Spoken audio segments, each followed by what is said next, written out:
2023. And McCavo, they're on fire. The CHGO Blackhawks postgame show is next.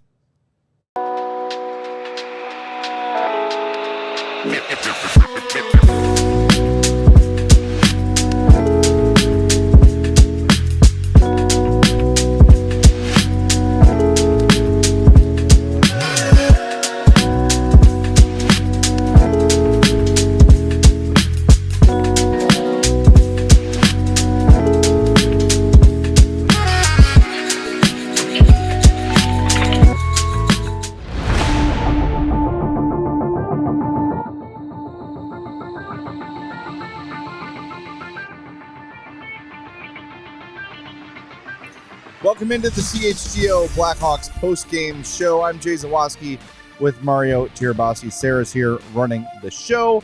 See a lot of people in the chat. We appreciate you. We love you. Do us a favor. Hit that like button. Subscribe to the YouTube page. Hawks win 3-1, beating the Seattle Kraken at the United Center. Like I said in the cold open there. That's what that's called, by the way, for those that don't know. First time they've won 3 games in a row since February of 2023. And Mario, you mentioned Patrick Kane still on the Blackhawks when that happened. Yes, and Connor Bedard was not. Yes. That seems like a long time ago. There is a lot to talk about in this game. We're also going to talk about Jeremy Roenick being honored before the game. There's a ton to get to. So I think we just start kind of chronologically. The first period of this game that ended scoreless, the Hawks could have been up 5-0 in the first 5 minutes. Yeah, for real. Yeah.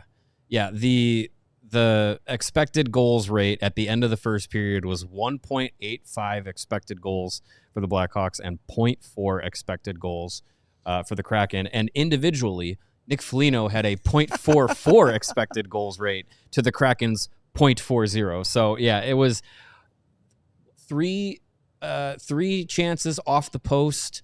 2 really great saves by Joey Daccord. Yeah. And credit to him. Like he made some big saves in that first period to keep the Kraken in that game. Connor Bedard overpassing tonight. A little bit. In a 3-1 win, thanks to the efforts of McCavo, as they are now becoming known as. Hashtag McCavo. That you're able to kind of overcome that overpassing there. So definitely. Just right off the bat. Love it. He's such a dick. Definitely I love Greg Boyson, man. Definitely a fun night. Yeah, and you know what? So Greg's here in the chat. That's great. I know we're gonna have a good night because the Blackhawks won 3-game win streak. Like it's good stuff. If you did miss yesterday's show, a lot of news going on. Clearly, you guys all have seen it and everything. Chat's open today, so again, there's going to be more questions and everything. We love and miss Greg. This is the first post-game show in which we're doing the 2-man group here, so we're kind of adjusting and everything. But appreciate Greg coming in here and showing us the support. And we, encourage everyone. Whatever happens next with him, give him just as much love and support as you were when he was here, with whatever he does next, and just in life in general. Let him, give him the love and support because he's awesome, deserves it, and we're gonna definitely miss him as part of this show. I can't tell you. I got to United Center around 4. Traffic was light. Early bird. Wanted to get there in plenty of time for the Roenick thing. Went down to the atrium around 5, and maybe 24 people from the moment I got to the atrium to the moment I got up to my perch in the press box stopped me and said, "Hey man, please send our best to Greg. Yeah. It sucks what happened." And it wasn't just fans. It was members of the media. It was people from all over. We saw our friend Katrina down there, and she immediately came up and gave me a big hug. It was like, oh my God. And people were walking up to the front of the press box and just saying, hey, let Greg know, we fully support him. And obviously we fully support him. Yeah. So, we're glad he's in here. We're glad he's having fun. And I don't think it'll be long before you see Greg doing his own thing and kicking ass and taking names as he always has. So Not at all. yeah, it is going to be weird. But we're here. We got to keep going. Mm-hmm. And we're going to promise you to give you the best we got. And that's what we're going to do. So we'd appreciate your support. I know I saw some people saying, like, I'm really conflicted. I don't want to support the company, but I want to support these guys. Support us, please. Like, it's, if you want all of us to go, the way for that to happen is to not support us at all. So, maybe some people want that. That's their prerogative. But, we would love you to stick around, stay a diehard, still become a diehard, join us at our events. Mario and I are not going to take our feet off the pedal. And Greg will always have our full support now and into the future. And, I don't know really more we can say about it, but we love and miss Greg and wish he was here. And, it sucks. Yeah, it's just unfortunate circumstances that we couldn't control. And yeah, it's rough, but we miss we're gonna miss him. But yeah, we gotta keep doing what we're doing and continue to put in the effort to keep bringing some of the best Blackhawks coverage around that we can, and we're gonna work towards doing that and making sure that the CHGO community that we've been working to build and striving to continue to grow and everything is we're putting in the effort for you guys, because you guys are definitely the ones that help us keep doing what we're doing. So yeah, that's the biggest thing that we can do. Yep. As companies grow, they become more corporate, and that also happens. That's what happens, unfortunately. All right. Back to that first period. Okay. In the span of 2 minutes, maybe less than that, Mikheyev had a wide open net and missed, which doesn't happen anymore. No. Connor Bedard was he could have made himself a sandwich in front of Joey Decord, opted to pass to Ryan Donato, which was actually a pretty good play. Let's be honest, it would have been an Uncrustable. Yes, of course. And Decord made a great save on Donato. Mm-hmm. Tyler Bertuzzi hit the post. Then the Hawks get a 3-on-1 with Nazar, Donato, and Hall. Hall's first shot is blocked, and his second shot goes just wide. This was all like within the first 10 minutes of the first period. It was just like every trip down into the offensive zone was just like there was another chance that they didn't convert, and it was just like the way it was going halfway through that period. We're just like, well, the Kraken are going to get a stupid goal, because of course that's how it was going to happen. But credit to Arvid Soderblom, not only in that first period but throughout the game. Like, he didn't get a ton of work in that first period, but he did make some big saves, and throughout the game made some big saves to keep the Blackhawks like in the game and ahead, while they weren't converting those chances early on. By the way, speaking of Arvid Soderblom, he was the game's second star, stopping 27 of 28. Nolan Allen, the third star, scoring his first NHL goal on a hell of a shot and a great pass from Ryan Donato. Great play. And your number one star, Ilya Mikheyev, with 2 goals. So here are your nominees for 4-star. Get your votes in, and we will give you the results at the end of the show. Ryan Donato had that beautiful assist on Nolan Allen's goal, a shot on goal and 4 shot attempts. And Teuvo Teravainen with 2 assists and a +2. Teuvo with his 8th point in his last 3 games, and Ilya Mikheyev with his 4th goal in the last 3 games. Hashtag Mikheyevo. And without looking it up, because why would I do that?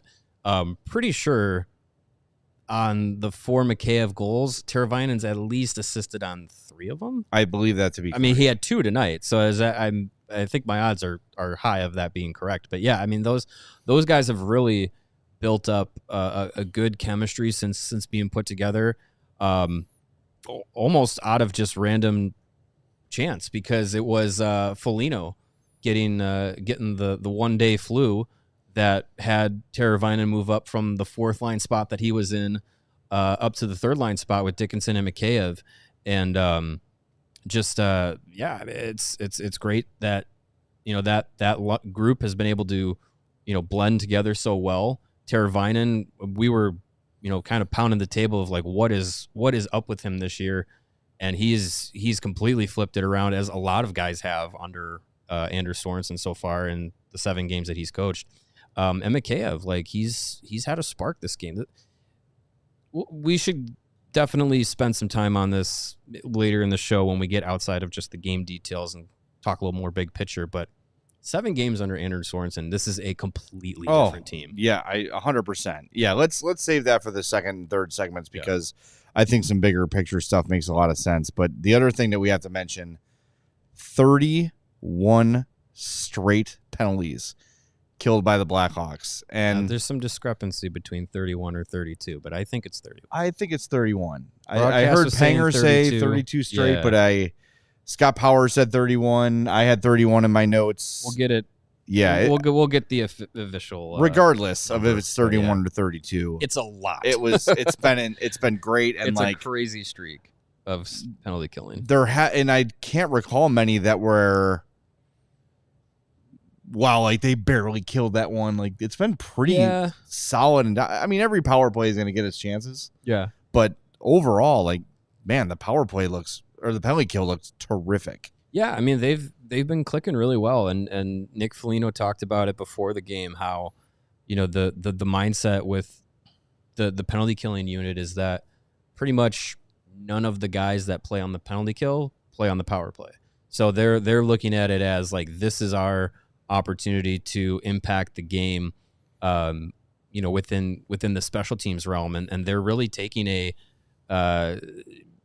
taking it to heart to say like, this is as big of a deal as trying to convert on a power play is killing off a penalty, because as Foligno said, like when you're going up against the opposition's best offensive producers and you're shutting them down in a power play situation, that can trickle into how they play at 5-on-5, because if you 100%. if you get guys that are not contributing on the power play, they get frustrated because you're like that's their big opportunity to try and try and affect the game with that advantage.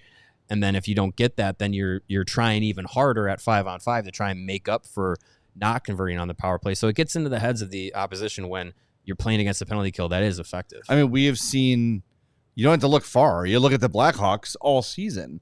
When the frustration sinks in, whether it's from lack of power play conversion or just lack of scoring in general, they're always overpassing, trying to do too much. And like, we're still seeing that here and there. But that's a symptom of the frustration. And I think when Connor Bedard was big time slumping, you saw him constantly trying to do too much, navigate through people. And keep in mind, Seattle's got a lot of young players. Shane Wright, Matty Berniers, like a lot of Cabo Caco joined the team, hit the post today.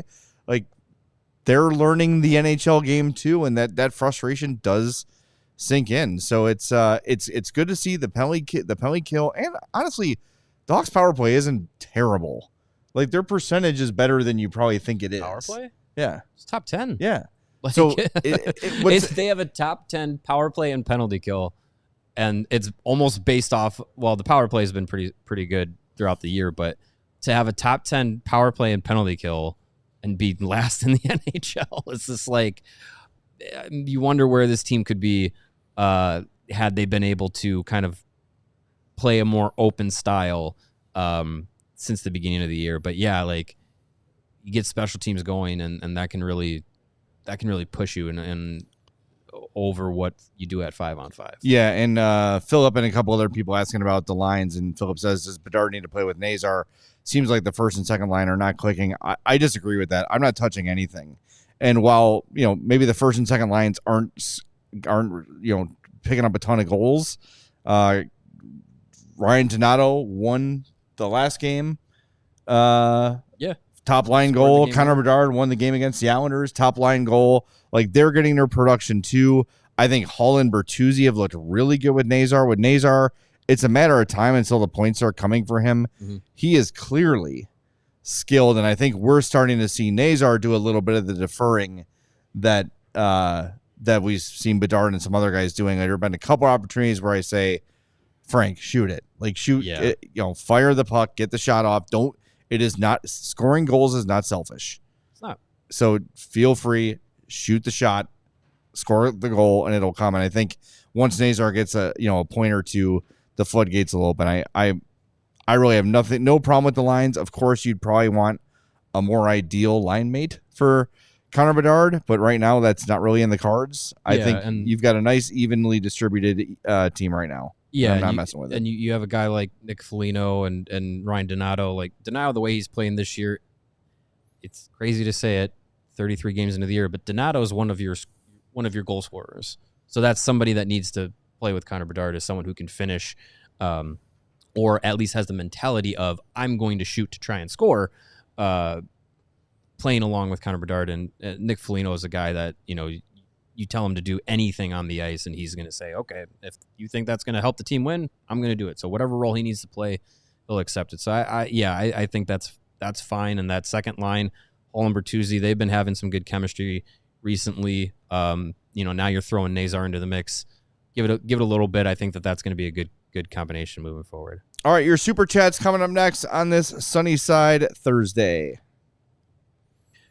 Also coming up after the break, we got a little controversy to address. And speaking of Sunnyside is your home for judgment-free cannabis shopping, a place where all kinds of visitors are welcome to explore, discover, and purchase a wide array of high-quality products. Sunnyside has everything you need to elevate your holiday season. How about my two favorite brands, Mindy's and Good News? Those Mindy's counting sheep, I rely on those more than anything. Probably 5 times a week, I'm taking half of one of those before bed, sleeping through the night. As days get stressful, my daughter's having finals. She just finished her finals week. A little bit of chaos at work this week. They have come in very handy. So if you're like me and have trouble sleeping, as I have my whole life, check out those counting sheep for Mindy's. And the Good News, their disposable vapes are awesome. They also, it's wonderful. Visit sunnyside.shop for bright buys every day, including 50% off your first 3 online purchases. Enter promo code HICHGO at checkout to qualify. Exclusions apply. Sunnyside Cannabis Dispensary, bright buys every day, only for 21 plus or Illinois MedCard holders. And for the best way to end 2024, you should head over to Ray Chrysler, Dodge, Jeep, and Ram and shop the Wrap Up the Year sales event to score some of the year's best savings on new vehicles. Before the clock strikes 2025, hurry into Ray Chrysler, Dodge, Jeep, and Ram to browse their huge inventory of new vehicles. And right now, celebrate the end of 2024 with $24,000 off MSRP on select new vehicles with a dealer discount. That is quite a discount. Or you can shop over 125 vehicles priced under $20,000. Let the amazing team at Ray Chrysler, Dodge, Jeep, and Ram help you during each step of your car shopping journey. With Ray's Price Promise, the numbers you're hearing now are the same prices that you can expect to shop in-store and online. That's because Ray's Price Promise means no price changing, no add-ons, and no hidden fees. Since they prioritize affordability for their customers, hurry into Ray Chrysler, Dodge, Jeep, and Ram today and shop one of Chicago area's largest inventories, then drive home with more money in your pocket than you'd expect. So, if you're in the market for a new vehicle, then you need to check out the team at Ray Chrysler, Dodge, Jeep, and Ram because they are the only team we recommend. Visit them today on Route 12 in Fox Lake. For more information, visit Ray CDJR in Fox Lake or raycdjr.com, serving the community since 1963. Quick controversy. Yes, what's the controversy? We have a controversy from the Blackhawks locker room. Oh, God. Quote via Ben Pope from Nick Foligno regarding Teuvo Teravainen and Ilya Mikheyev's chemistry. Quote, the Finnish-Russian connection is solid right now. Teravainen, I'm going to call them. You know, Foligno, just stick to not scoring and being bald, okay? It's Mikheyev. Mikheyev is so much better. What is it? Teravainen? No. Is what he says. Oh, no, boy. That is awful. That is awful. Also, stay off Twitter during games. That's ridiculous. And stealing my bit, but trying to hide that you're not stealing my bit. It's Mikheyev. Mikheyev is so much better. Stop yourself. I think we'll have to put it to a vote. I'm going to talk to him. Yeah? Well. I'm like, here's a timestamp, bro. You were on the bench. I know where you were, not putting the puck in the net. I was out here creating Twitter magic and blue sky magic. What's more important? Some may ask. I would like some goals. Yeah. Oh, Lord. That's annoying. Taravinev or Makevo? Makevo is so much better. Stop it. I think Makevo should be the way to go. Yes. And we got a bunch of super chats to get to while Sarah manages the nonsense in the chat. Yeah. Evil Bills, $2 says missing the Greg. Supporting the boys. Thank you, Evil Bills. We love Appreciate you. it. Dead Hawk, who by the way sounds exactly like I thought he would sound. Sound like the like his YouTube picture? Yeah, I don't know. Like his voice matches his avatar, I guess, even though it's Jerry Garcia with Blackhawks feathers. That's probably who Dead Hawk is. Could be. Well, that would be news. He says, $2 we stay for Jay and Mario too. We miss you and love you, Greg. 2 separate $2 super chats. Thank you. Thank you, sir. GR Naez, I hope I said that right.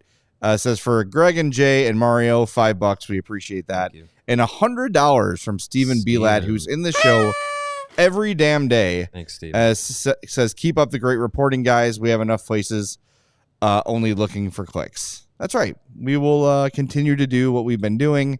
We will continue to be honest with you about everything, be it professional here, be it the Blackhawks, be it whatever. That's what we've promised you from day one. That's what we can control, and that's what we will do. So, absolutely. Thank you. Thanks everyone for the super chats and the shows of support and everything. Yeah, I mean, not to go back to it constantly, but it really has meant a lot. The support that you guys have shown us and shown Greg and everything. So yeah, really, again, cannot express enough appreciation for the people who are sticking with us here at CHGO. Yep. And Windy City Hockey, $2 says George McCaskey was sitting behind us at the game. All right. Nice. Was he on his scooter? We had Mark Carman was at the game and sent us took a snap of George McCaskey in a black Blackhawks jersey. I think it was a Chelios Looks like one. Chelios, yeah. Couldn't really confirm nor deny that it might be a knockoff, but it also had the Rocky patch on a black Reebok jersey. So that's a DIY project there by Mr. McCaskey. I mean, it's definitely not authentic. Doesn't look like it. I don't know if you can even buy an authentic. But look at the cut of that, though. That's a knockoff. That also because look at the collar. Is that that's not the Stadium Series black, is it? No, I don't think so. The 2014 black one that they wore. It's hard to tell. But there's like weird angles on that. Yeah. On that Stadium Series. Do better, Carm. Yeah, Carm. Get a better picture. Yeah, Cram. Yeah. So, good that he's taken in a Blackhawks game. He can see a team that actually knows how to win. Yeah, there you go. In this town, 3 in a row, you can do it. Yeah. All right. We can get to before we get to like the bigger picture thing we were talking about and the way they're playing. Yeah. Soderblom needs some credit in this one too because big game. We mentioned this last show too. Like there was a little bit of fear there, where he had the first 5 starts are really good. The second 5 were starting to look like the old Soderblom, and he has been terrific. Peter Mrazek, if you missed it before the game, has been activated and was available to back up tonight. Mm-hmm. I would expect him to start against Calgary on Saturday, which we'll be doing a watch along for, by the way. Yeah. Presented by Coors Light. So he'll be with us Saturday during the game. Yeah. But he's been great. Soderblom's been awesome. Yeah. I mean, it's a little bit up and down, but even the games where it wasn't like stellar, given his track record, you're like, well, that's still not bad performances from Arvid Soderblom from what we've seen in his career. But yeah, it was a little bit of a downtick from what he was doing early in the season. But again, tonight was another game where he was a big part of why they were able to keep the game scoreless, get out to the first lead, continue to lead the league in scoring the game's first goal, again, by a last-place team. The stats on this team are ridiculous. But, yeah, Soderblom was solid tonight. I don't know if it was necessarily – I don't know if it was a product of Seattle just shooting directly into his chest, but there were a lot of times where it seemed like he was square to shots and wasn't giving up a few rebounds here or there, but they were going to areas where no one on the Kraken was like ready to be there for the rebound. Soderblom was stopping some good shots tonight. So credit to him. He's stepped up big in a situation that no one expected him to be in this year. When they signed Laurent Brossoit and you knew that, Peter Mrazek was coming off of the year he did last year, we were all very content with saying, well, it'll be Commesso and Soderblom, 50-50 starts in Rockford, Brossoit and Mrazek up here. And Brossoit, I mean, who knows if he's even going to play this year. We were kind of, spitballing about that. Yeah, we can probably do that maybe during the game. Soderblom has been playing wonderful, and Mrazek's been good when he's been in. It sounds like the groin issue was like not necessarily a big problem. Right. Like it wasn't like a big injury. What he said today was he was available after morning skate. Is that he kind of had just like a groin tweak that he didn't want to really push, and then the day after he got hurt, the game that he got pulled from, he got like the flu.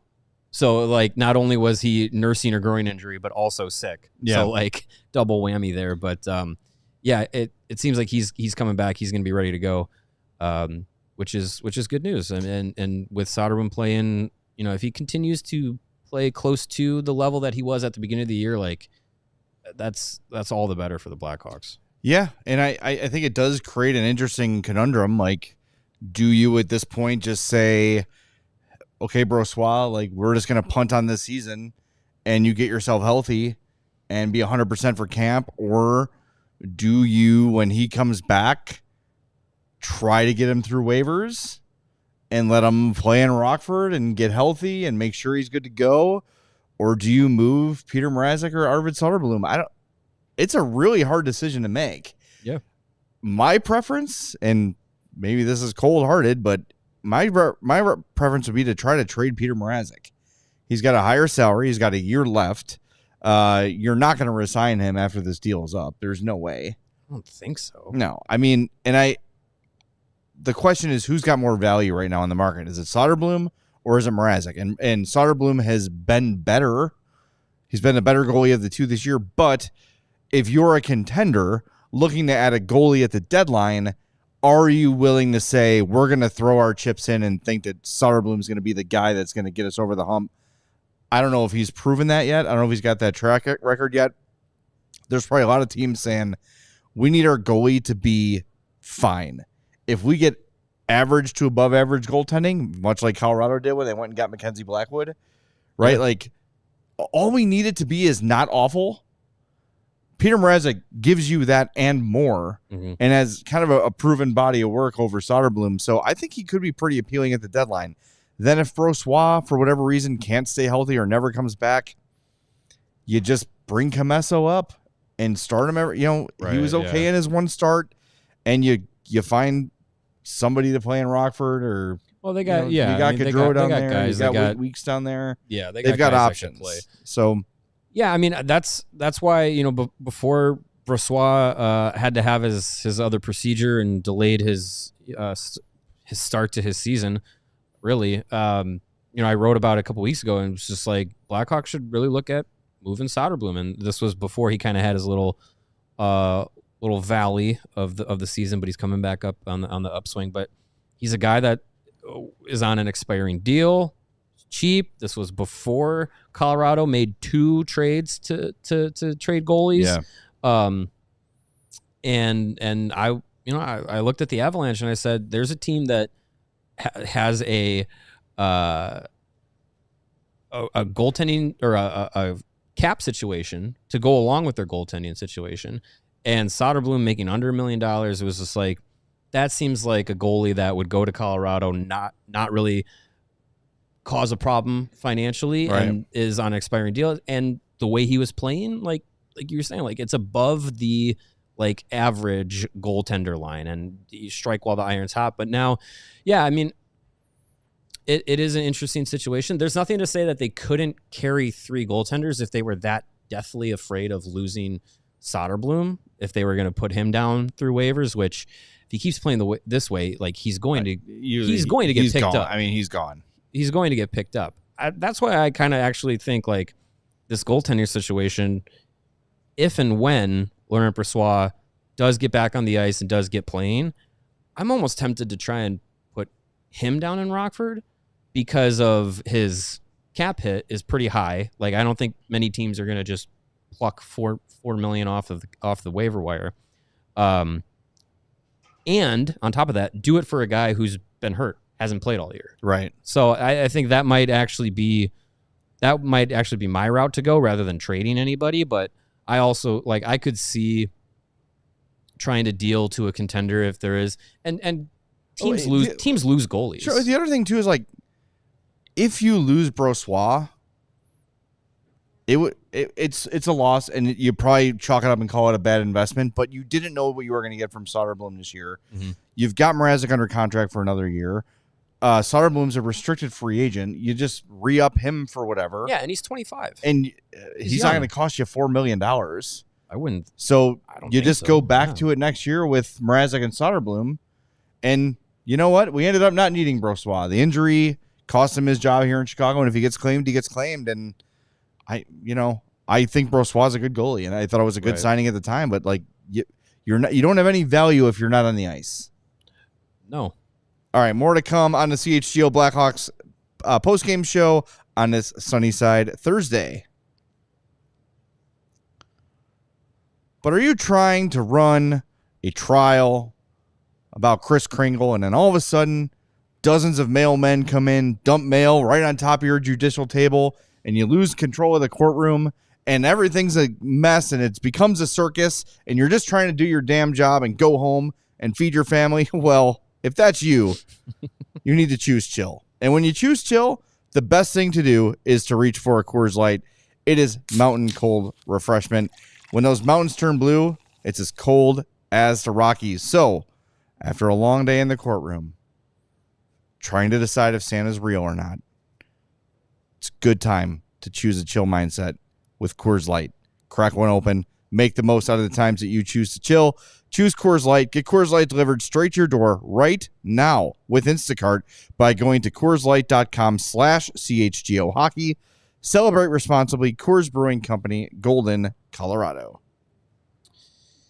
And when you kick back and choose chill, you might look at your floors and go, oof, I might need to get new ones. If you have that thought, think about our friends at Empire Today, because with Empire Today, little bobbleheads he's hiding down there, speaking out. Hey, you need new floors? With Empire Today, you get shop-at-home convenience, the right product for your needs, quick and professional installation, and a low price guarantee. Now, with Empire Today, it's the best place to get new flooring, so of course they have copycats, but Empire cannot be beaten on quality, service, or speed, so competitors advertise low-quality products that Empire simply will not carry. Now, they do promise you a low price. They guarantee that, but it's a low price on the high-quality products that Empire offers you, because anyone who is putting flooring in your home at that kind of low price, lower than Empire, well, it's cheap crap flooring, and Empire would never do that to you. The other cool thing about Empire is their virtual floor designer. It's a great way to see how new floors are going to look in any space. It's really easy. All you do is snap a picture and instantly see how those new floors will look in your room. So schedule yourself a free in-home estimate today. All listeners can receive a $350 off discount when you use the promo code CHGO. Restrictions do apply. See EmpireToday.com/CHGO for details. A couple quotes running in here from Anders Sorensen, this via Ben Pope. He says, it was kind of odd, right? You'd think after the first we'd be up by 2 or 3, and we're not. And then we found a way to get some anyways. That's the randomness of the game sometimes.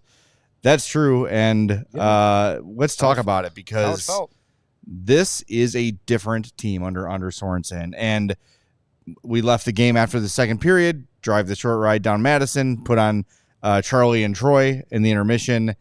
And Troy says, nothing against Luke Richardson, but this team really seems to be thriving under this new aggressive system. And if you want evidence of this, go watch the second Mikheyev goal, because before it happens, Kevin Korchinski, shot out of a cannon, comes blasting down from the point, the middle of the ice, Tavo fumbles the puck temporarily, which means he did that on purpose. He knew. Sure, yeah. He knew. Which means that Korchinski then say, okay, there's no play from here, has to reset. Here comes Mikheyev, and he's set up for the goal. But just that mindset. Well, you saw Nolan Allen pinching deep in this game saying, I got nothing to lose. He scored from 5 feet away from the net. Yes. And even before, in the second period, it was 1-on-2. He could have just dumped it up and changed, but he's like, all right, screw it. I'll take it deep. Go for it. Like, the worst thing that happens is I get in a puck battle along the boards while my teammates change. Yeah. This mindset of attack instead of retreat and, and not being so conservative and afraid to lose, the guys enjoy playing this way. They're clearly having more fun. And, like, we've been talking about how much better Tavo looks, obviously, and Mikheyev looks, obviously. I think Taylor Hall had a bit of an off night. It feels like he's not 100%. He was a game-time decision last game. Yeah, might be playing through an illness or something like that. Yeah. But just Bertuzzi looks better. Bedard looks better. Everybody, top to bottom, looks better playing with Anders Sorensen. And I know Luke Richardson said all those things like, oh, yeah, we want our D to be aggressive and pinch and take chances, yet they never seem to do it. Yeah, that's a confusing thing because it's almost like they were asking them to do it, but within the confines of playing that defense first mentality of like, we want you to step up and pinch, but only in the right spots. Pick your battles. Like be certain about it, and it just makes me wonder about like, the team and the mentality of like, yeah, we want you to be active, shoot more, like step up. But maybe, I don't know. I'm not in film sessions with them, but maybe when they do that and something doesn't go their way, maybe it's too much of or it could have been too much of a like, a stern talking to or being made an example of like, hey, don't do this. And it's just like, well, you're asking me to, step up and pinch or, play aggressively, but then I can't play aggressive and then have to fall back into this shell defense. And I think, I think what we're seeing is this group and a lot of the guys that Kyle Davidson brought in within free agency, now starting to click. Bertuzzi's had good games under Anders Sorensen. Tavo is been a completely different player these last few games. And the young guys too, they're responding to it. I mean, call me crazy, but young hockey players want to play a fast, aggressive style, right?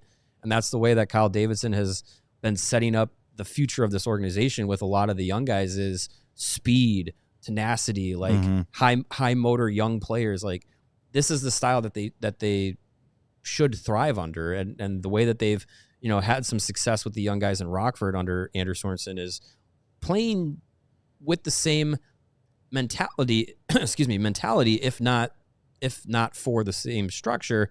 Like talked with Kevin Korchinski before the game and asked him like, what's necessarily similar and different to what you guys were doing in Rockford under Anders to what you're doing here under him. Obviously. Because more often than not, AHL teams are mimicking what the NHL team runs, because when you have players coming up from the AHL to the NHL, you want them to be up to speed. You want them to know exactly what they're doing. They don't want to waste time having to integrate, guys into the system. So Rockford was doing that. They were playing what Luke was doing, but I think Anders was probably instilling more of a play this system, but do everything aggressive. Activate as defensemen. I'm not going to bench you guys for making bad plays, because that's not the way the AHL is running now. Right. With Rockford, like they're using it as a development, and they want the young guys to make mistakes, learn from them, and then go out and not do it again.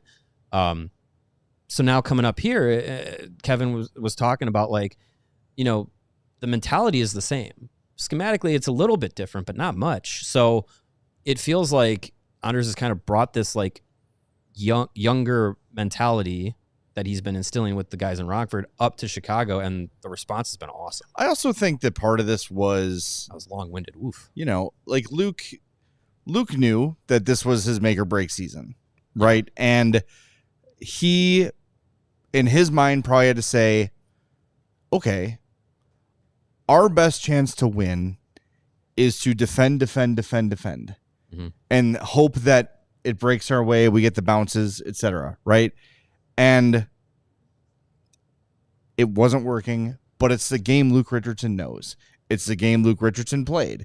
Luke Richardson was a fantastic NHL player for a really long time, but he was not, as a defenseman, Erik Karlsson. He was not Paul Coffey. He was Connor Murphy. Luke Richardson and Connor Murphy are very, very similar players. I would say Luke is maybe a little more physical, and more longevity. Connor Murphy was looking to kick some ass tonight. Yeah, but and then he got jumped. Luke was a tough, stay at home, shot blocking, that kind of defenseman. Yeah. And that's the game he knows. And he had to do what he thought was best for him to A, retain a job, and for B, the Hawks to be in games. Meanwhile, all of us, you, me, Greg, people watching, people in the chat, were like, this team is massively underachieving. Mm-hmm. Why is everyone on this team broken? Yeah. Suddenly, Teuvo Teravainen can't play hockey. Suddenly, Connor Bedard is struggling to score goals or even create scoring chances. Tyler Bertuzzi looks like a waste of a free agent signing. On and on and on. Everybody looked lost. Yeah. Then all of a sudden, you make this change. Was it been 7 games? 7 games. It's night and day. 4-3 in the 7 games. 4-3-0. The team is playing night and day different hockey. They're flat out telling you they enjoy playing this way more. You don't even have to hear from them. You just watch the game and they're enjoying it more. Not only that, they're finishing checks harder. They're standing up for each other more. There's been more post-whistle stuff. There's been more, what do you call it, extracurriculars after the whistle. Yeah. The team is rallying around this play style. And again, I think that Luke was a good coach. I think that he will coach again and have some success. But I think with this team at this time, the message had sort of run thin. They weren't seeing any solutions. They weren't seeing any changes. And it was just a matter of like, oh my God, we need something different. Please let us do something different. And that refusal to adjust from Luke, that was it. And I think Kyle Davidson was like, dude, like we got to change something. And he doesn't want to meddle. Yeah. Kyle doesn't want to meddle and tell Luke what to do. No GM wants to do that. Well, some do. No GM should do that. Let your coach. Right, yeah. But if you have the right people in place, it's going to be you shouldn't have to do that. Yeah. Yeah, I think. Can you block the fake Greg on? Thank you. Thank you. Jesus Christ.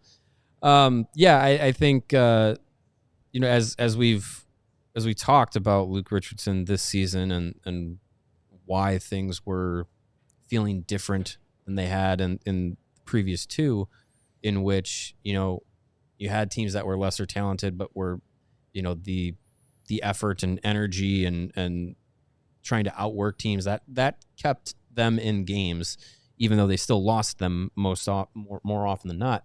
That kept them in games, and I wonder if this group, because it was the most talented group that Luke Richardson had to work with, I wonder if that message of like, no, we're gonna outwork wasn't resonating with a group of where it's just like, yeah, but we're more skilled than that. We're more skilled than having to be a grind out team. 100%. So yeah, I think getting Anders in here was good. The results have been positive. I've got my EASHL player now, Anders Makevo. That's the name I'm going to create for my guy. Perfect. Sorry. No, that's good. It's what's nice is the coach player model is already in there. Yeah, there you go. The generic bald guy with a beard. Yeah, that's already in there. But like to your point, yeah, we're gonna play hard and we're gonna compete. You're not gonna play hard and compete if you're miserable. Yeah, it's just natural. And say what you want to say. These guys are professional and they need to give 100% all the time. They're also human. Mm-hmm. And if they're walking into the rink every day frustrated and annoyed that they can't play the game that they know they're capable of, look, if we all know they're underachieving, they're all like, we are better than this. We know we're better than this. Let us be better than this. Yeah, they're the ones actually going through it. We're the ones observing them going through it, and our eyes weren't lying. It was just like, this team is not this crap. Right. And they had to know it too. The body language too. In the last, week plus of having Anders as running the system and everything, like, locker room feels like it's a different energy. Practices feel like they're a different energy. It's more talkative during practices and morning skates on the ice for those guys. Like, it just seems like everyone's just kind of in a better mood. Funny how winning hockey games tends to do that, but I think it's also the style in which they're playing. It's more fun to play that. And I know, like, I know we are as media guilty of maybe making mountains out of molehills, but that first Sorensen practice, there was more talking from the players. The stretch at the end of it was more lively. I could hear Anders. I never really heard Luke on the ice. No. Now and again, do it, trying to communicate something from a distance, but I could hear consistently Anders communicating with the players. And when it was over, Foligno, hey guys, like, let's go. And I heard Sorensen after that first practice say, we're going to win a lot of games through effort alone. Yeah. Through playing hard and trying our best alone. Like, I did not ever hear Luke verbally from the ice. And he's more soft-spoken, but it just feels like a totally different energy around the team right now. Yeah. And they've had, 2 practices? Right? Under Sorensen? One on the road. Yeah. One on the road, one at home. Because they had a holiday party. Yeah. Then they got back from back-to-back games, didn't practice that Monday. Didn't practice. Yeah. So, like, I mean, it's... Yeah. They haven't had a ton of practice time. But I think, I think there's something to be said for, the messaging of, like, what he said on the ice of, like, effort's going to fix a lot of issues. And you're playing a system and style that is predicated off of effort. Like, if you're going to play an aggressive style of hockey, you have to be bought into it, and you have to put your effort and energy into it. So it's to say effort and energy needs to be high, it needs to be there, and you're playing a defensive and conservative system that is not working. But it's hard to, pull yourself up and go out there and do it with a smile and vigor and get out there and do it when you're not seeing the results. And they've seen the results under this new system, and it forces you to play fast, forces you to play aggressive. And I think when you're playing at that speed, there's less processing because it's quicker, it's faster. You don't have as much time to second guess your defensive positioning, or should I break out, or should I dump it, or it's just kind of like the mentality is aggressive and attack. So the first thought is, like you were kind of saying with Korchinski or with Allen or any of the defensemen specifically, the first thought should be, well, I could probably try and skate it up or look for a stretch pass or something. The first thought is always going to be get moving, play aggressive. Anders has said it a bunch over these 7 games of mainly about Connor Bedard, but as a general like standpoint, play in motion. Like that is a big thing with this group now is doing things in motion. Have less plays from a standstill. Don't have a standstill in your defensive zone to try and break it out. Get moving. Be fast. Like the league is a fast league, and the teams that play deep into May and June are teams that play fast. So playing conservatively, playing defensive first. It's playing from the back out. Like you just gotta get it and go. Alex Vlasic has been doing it. Like it's great to see. It's great to and a lot of the young guys too, being unafraid to, be aggressive, moving the puck up the ice is really good to see. Now, if they shoot it a little bit more, that's step 2. They'll get there. And again, with more practicing and more time to actually like sit down and grind out the system and watch tape and do all that stuff, like they haven't really had the chance. They've had 2 practices. They practice again tomorrow. So that, ahead of Saturday's game. Again, I want to remind people, by the way, Saturday, the game in Calgary, the game's at 3. We'll be doing a watch along. Yeah. So come when you're watching a game, just put us on your second screen, and we'll be talking Hawks throughout the entire game. Puck drop is at we'll start at 3:00. Puck drop is at 3:07. Yeah. And we'll be there for the whole game. And then after, we'll do a post-game show that's presented by our friends at Coors Light. So don't miss that on Saturday. It'll be a lot of fun. All right, why don't we do 4-star right now, and then let's talk a little bit about the Jeremy Roenick ceremony that happened before the game today, which is very cool. 4-star, I don't know who it is, but I'm going to guess it's Teuvo Teravainen. Yes. I am correct. Teuvo Teravainen, with his 8th point in the last 3 games, had 2 assists and was a +2 in this game. On fire. He is playing great, and someone in the chat earlier said that he's closing in on Connor Bedard's team scoring lead. Yeah. He's getting there. He's got, 14 assists this year? Is he at 20 points? Let's see. 19? He has 21. Bedard has 26. 21. Wow. Yep. 7 goals, 14 assists for Teuvo. That's good.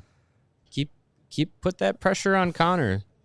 Get a little, in the locker room bet going and be like, all right, who's going to finish the season with more points? I'm heating up, kid. Yep. I'm sure Teuvo would talk to Connor Bedard just like that. Yo, if you don't know anything about Teuvo, he's just such a jerk all the time. He is brash and always in his teammates' faces. And he's always coming in the locker room with like big mink coats and like wearing sunglasses indoors. Got the diamond tooth. If you've ever seen Teuvo, just a Rizzlord, as the kids say. Did I use that right, Sarah? A Rizzlord? A Rizzlord? Is it Rizzler? Emma, have you heard of a Rizzlord? Is Emma here? Emma's here. You're our youth correspondent. We need you. What's a Rizzlord? A Rizzlord? Is a Rizzlord a thing? Oh, Rizzlord. No, okay. That's a person. That's the one Brady Kachuk called fat ass or something. Yeah. No, Jay, did Jay make up a word? Is Rizzlord a thing? Rizzlord. The Lord of the Riz. All right. Emma says it's a thing now. Nice. All right. Rizzlord, Teuvo Teravainen. Lord of the Riz. McCavo. That's more dance. important. Yeah. Man, one show without Greg. Emma took the show off the rails, we're of all course. over the place. As always. Very much just like Kenny Powers is Teuvo Teravainen. There you go. Absolutely. All right. Do us a favor, please. We got a lot of people watching. We love that. Hit that like button for us. We're at 247. Can we get to 270 by the end of the show? I think that's doable. Sure. Yeah. Let's try to get to 270 in honor of Jeremy Roenick's number 27. Got to acknowledge another super chat, by the way, from Edward First.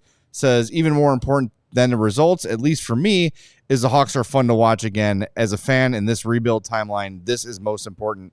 Yes. And that's what we were looking forward to all year mm-hmm. was, hey, they still might get a top 5 pick. They still might get a lottery pick, but they're at least going to be in games and more exciting to watch. Yeah. It took 26 games to happen, but it's happened. And this is a much more watchable team. I was having a conversation with a friend who was at the game tonight. I went down and talked to her and her family and just said, they're like, how are the Kraken good? I said, the Kraken are fine.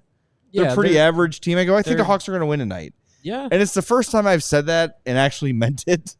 Yeah, like really all season. Yeah. I mean, the way that they had been playing the last few games, getting, back-to-back wins, and then, having a home game against the Kraken, who's a team in the, headed towards basically that bottom third of the league. This was a very winnable game. And yeah, I mean, what we said about this team being more watchable, they're finally achieving it. And that's honestly, in this city, a team being fun to watch is like baby steps. Like let's baby step it to getting back to some teams that are actually like you can believe in. So yeah, I mean it's good. Not saying that this team is going to go on a 40-game heater now. Like just getting to 3 is a feat in and of itself. So if they can make it 4 with a win on Saturday, like that's even better. And I think mentally for this team, getting out of like that neck and neck with Nashville for being dead last, like win a couple games, get a couple good results, pile up some points. They're not going to push for the playoffs. But for that group to, not look at the NHL standings and see them at the very bottom can give them a little bit of like belief of like, hey, we know we're not this bad. Yeah. And now like some results can reflect, how this team should have been playing. I just think that win over the Caps was so big. That was big. Yeah. That was such a big win. Like a comeback win at home against an undeniably good team. That win was huge. And that's why I was so confident heading into this one, because it felt like instead of a moral victory, it was an actual victory. Yeah, and they were going to carry that momentum. And I'm really happy. And Calgary's a winnable game Saturday. And someone in the chat earlier said, what's the last time they won 4 in a row? Also, February 2023. The same stretch. Yeah. Which was a 5-game winning streak. Yeah. That was, if you'll remember, that was the last stretch of games of Patrick Kane's Blackhawks tenure. Yeah. So it's a meaningful 5-game winning streak that they had going on there. I do want to get to this before we run out of time here. Nolan Allen, the goal he did score, his first career NHL goal. Yeah, beautiful too. Big opportunity to do it. He hit the post in the first period, so he had 2 chances at it. Perfect day to get your first career goal. The game after this morning, Anders Sorensen basically said, "Yeah, he's got a lot of Hjalmarsson in him." He really emphasized the Hjalmarsson. A lot of traits of Hjalmarsson. He's got to look out for his countrymen. Yeah. And then Nolan Allen here after the game, quote from him via Ben Pope. Speaking about his first NHL goal, he said, "I hit the post in the first period, and I thought to myself, I'm never going to get that opportunity again. It was nice to get one today. Kind of weird how that all works." So good for Nolan Allen. A likable guy. Feels a little like lost in the mix of like the young defenseman. Yeah, he should be a bigger story. He's a first-round pick. Yeah. Like, I know it was the last pick of the first round, but it still counts as a first-round pick. And at the time, was it thought of as a stretch? Yes. Probably still is a stretch. But the fact that now in his second year being pro, he's been a full-time NHLer.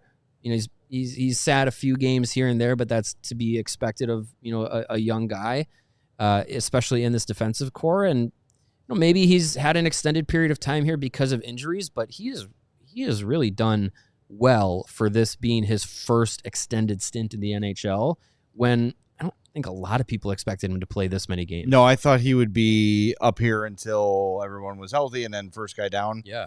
I think he's been scratched, 2 games maybe? I think just 2, yeah. Yeah, he's been really, really solid. One more quote I want to get to here. We're kind of running up at the end here, so might not have a ton of time to do Roenick, but I think this quote's interesting from Foligno. This again via Ben Pope. Foligno says, Anders says his system is not sexy, but it is. It's good hockey, and that's what guys are seeing. It's tape to tape. It's clean. It's in the back of the net, or it's a breakout play that just looks so good, and now you're flying. You have 3 or 4 guys flying in the rush, and plays develop from that because we have the guys who have skill to make those plays. It's exciting to see our group understand that and get rewarded for it. That is exactly what we've been talking about. Mm-hmm. Exactly what we've been talking about in terms of the players want to play this way. And the downside of it is, and we talked about with Petey, like a couple games into Sorensen's career, was like, well, you might give up some chances at the other end. That really hasn't been the case. Yeah. Not if we go back through, and maybe we'll do this for our next show, we can talk about this during the watch party on Saturday, is like, what is the high danger ratio been under Sorensen versus under Luke? Because I feel like most of the games Sorensen has coached, they have had the lead in high danger scoring chances, or at least it's been like neck and neck, close or even, instead of 18-4, right? Which we saw under Luke Richardson a couple of times. All right, let's do a few minutes on Roenick, but we got to hit this 1 hour threshold for the people watching on television. So we want to remind you to be a diehard at CHGO Sports. That is a great way to support us, and we've seen a lot of people, chiming in, asking how they can support. That's one of the ways to do it. Super chats are another way. Hitting the like button's another way. Subscribing to this, YouTube is another way. Following us on your favorite podcast app is another way. But become a diehard. AllCHGO.com. You get a free CHGO shirt or hat upon sign up, or $35 off a hoodie. Access to all of our great written content. I got a Blackhawks beat coming out tomorrow morning. We've got our Blackhawks recap coming in the morning, reacting to today's game. New rebuild report came out today. Yeah, rebuild report out today. So the content will keep coming regardless of how the show looks. We're going to keep it coming for you. So do us a favor, become a diehard at allchgo.com. That's how you do it. Very, very easy. All right, Jeremy Roenick. I've said this on this show many, many times. Jeremy Roenick is the reason I'm a hockey fan. Mm-hmm. That was the first hockey player that I fell in love with watching. And when I was talking to another member of the media, Frank, outside in the atrium today, who is not old enough to have seen Roenick play, and I say, imagine like Marian Hossa throwing Jacob Trouba level hits when it was legal to throw Jacob Trouba level hits. Yeah. And doing so with a smile, doing like enjoying inflicting pain on people. JR said it today, scoring 50 goals, great celebrations, talking crap in the media. Like JR was an athlete from this generation in his generation. Mm-hmm. Like, I don't want to say he was like Deion Sanders. It wasn't quite that level, but for the NHL, he was the NHL version of Deion Sanders. A hockified Deion Sanders. Yeah. Right. Yeah. Makes sense. I mean, and to see him today, ever since that Hall of Fame election has come on, like nothing but gratitude. Yeah. And, JR's taken criticism for being a me guy before. And I think, oddly enough, making the Hall of Fame seems to have humbled him a little bit. Yes. He, today, in the, the Q&A session that him and Troy Murray did in the atrium today, Jeremy did have an answer about, kind of having a different outlook on life and trying to kind of spin some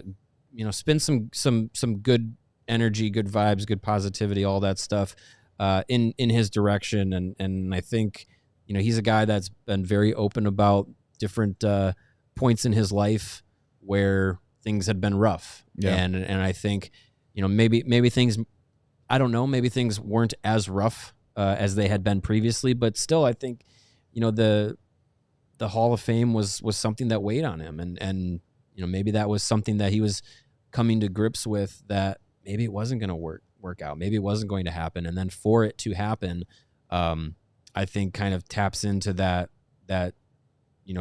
new sort of outlook on life that he says that he's kind of like going into. So it's, to get the honor tonight, I think was big for him. You can, see the tribute video that they did for him during one of the TV timeouts. It was awesome. Then they show him on the Jumbotron. He's got the big standing ovation. You can see how emotional he's getting. I mean, fancy that, Jeremy Roenick getting emotional. But the easiest crier in hockey history. Yeah. But it's just something that I think, he continues to have the love and support from Chicago fans, and even given the way things have gone for him in his career and stuff. Like, feel how you feel about him in that regard, but he is still loved, and he still gives the credit to the city of Chicago and the Blackhawks fans for, making him the player that he was. And it's great to see him get that recognition. And I think this is not the last time he's going to get that kind of recognition in Chicago. No, I don't think so either. 100-year anniversary coming up. Remember, everybody, there will be more honors coming JR's way. And again, Lucas Reichel changed his number. Just as a hockey player, for me, man.